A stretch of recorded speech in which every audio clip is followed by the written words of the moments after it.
Okay, so good morning or good afternoon, depending on where you are in the part of the world. From Bahrain, and with me is Doug TenNapel, and he is the official creator behind the Earthworm Jim series and the Neverhood. So, how are you, Doug? How are you feeling? Really good. Yeah, I heard you're feeling a bit sick. I hope it's not too bad. Yeah, I'm having a little bit of a lung sinus thing. I don't know what it is, Ah, but it's good. It helps make my voice deeper and manlier and meatier. So I like that. it gives you more inspiration, I hope. That's right. Yeah, it's the tormented artist. I Right. I have to be in pain to create better. How's that? Awesome. So speaking about your creation, let's talk about your latest project, which is called Armikrog, and it's coming up soon for the Steam PC platform, Mac, and it's basically going to be, I believe it has like this really classic look. It kind of reminds me of the Neverhood, and I think Skull Monkeys, if you Yes. if you recall, because actually in this part of the world, we mostly remember your work from the Earthworm Jim, obviously Uh-huh. really popular. Also the Skull Monkeys, which came on the PlayStation 1. It was pretty good, and everyone like recognizes it for its, you know, distinct clay art kind of Yeah. aesthetic. We have the same team of guys, the same art team doing that did Earthworm Jim. The full animation team is working on this. Many of the other team members, like backgrounders and stuff, and of course Terry Taylor doing the music on the Neverhood and Skull Monkeys is also on this game, Armikrog. So we really tried to kind of capture the kind of where we were evolving from Earthworm Jim and then to Neverhood and through Skull Monkeys, and Armikrog is kind of the next step in that. We couldn't get the rights back to Earthworm Jim or to the Neverhood. Mm, And so after a while, it started feeling like we were just spending all of our time talking to lawyers and trying to get people's permission to use characters that I created, but that I don't yeah, own. Or I had to sell the rights to the character to be able to do the game. right. So instead, it's just easier just to create, be this. I'm the same guy that created all that stuff and just create something new.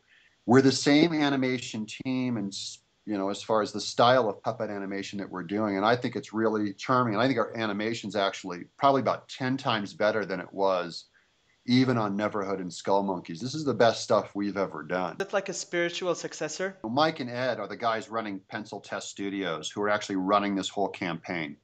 And they're the guys that really taught me animation on Earthworm Jim and on Neverhood. So I created the characters, but they were more better animators and better guys at executing and pulling games off. Mm, And that's just a whole different talent set. The thing that really kind of fired my brain on this was when we got together and just said, some of the best work we ever did was on Neverhood. So let's do that kind of a thing again. And that's where it becomes a spiritual successor, mm. in that we not only want the players to feel the same kind of things they felt on Neverhood, as far as being immersed in a world and having these mind bending puzzles, and then having that unique but solid and simple clay style and musical style. That's what launched us into this being a spiritual successor. Okay, so let's talk a bit about the gameplay. So, how does this going to work out? Like, are you going for... Actually, could you just explain it a bit more so everyone can understand what gameplay mechanic you have in store for Armikrog? Sure, sure. Well, the most common gameplay is going to be the kind of thing that you saw in Neverhood and in most point and click adventure games.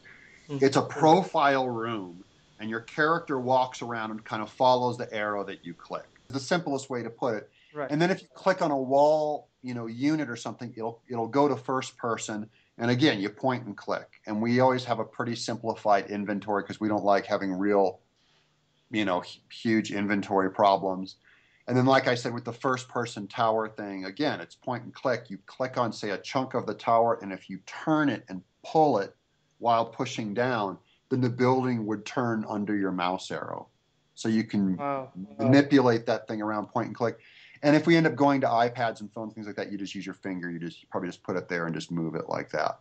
So that's that's the plan, anyways.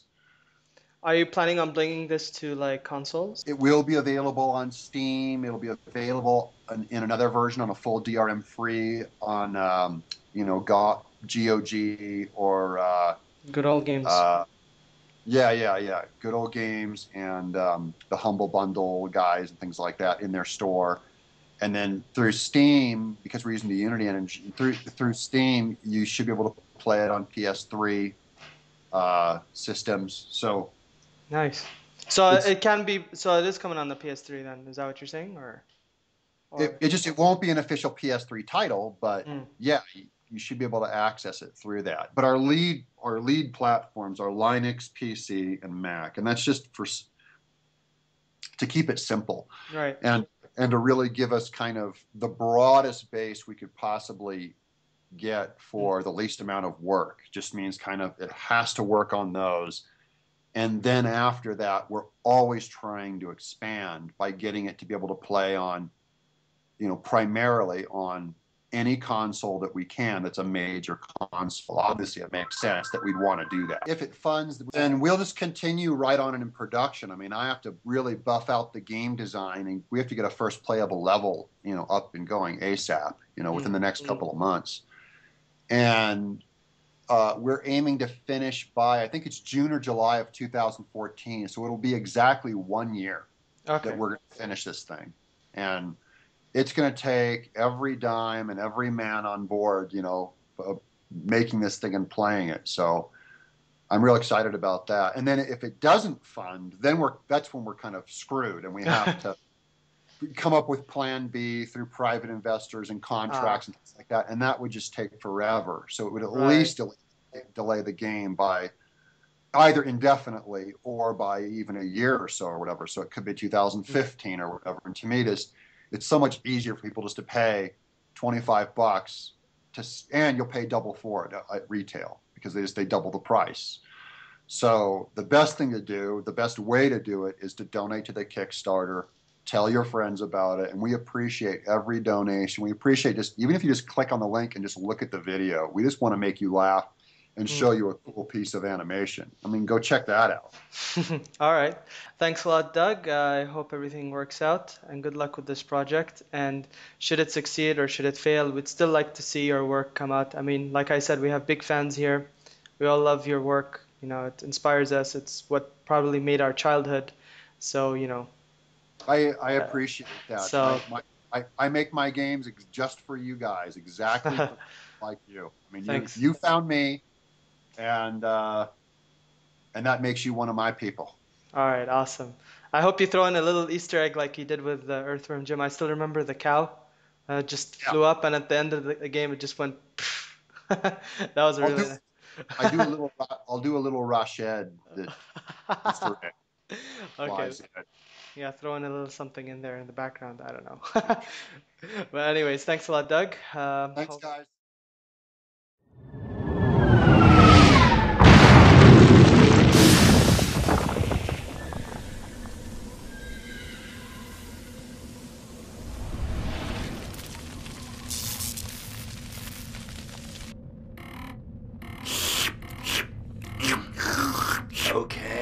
Okay, Beak. I'm just glad we're still alive. Yeah, me too. Now, let's get a look at the hull. Yeah, this does not look good. I don't think our part insurance is gonna cover this. Our deductible is nuts too. Beak, look at that. What do you make of this guy? Ooh, an omelet. Ooh!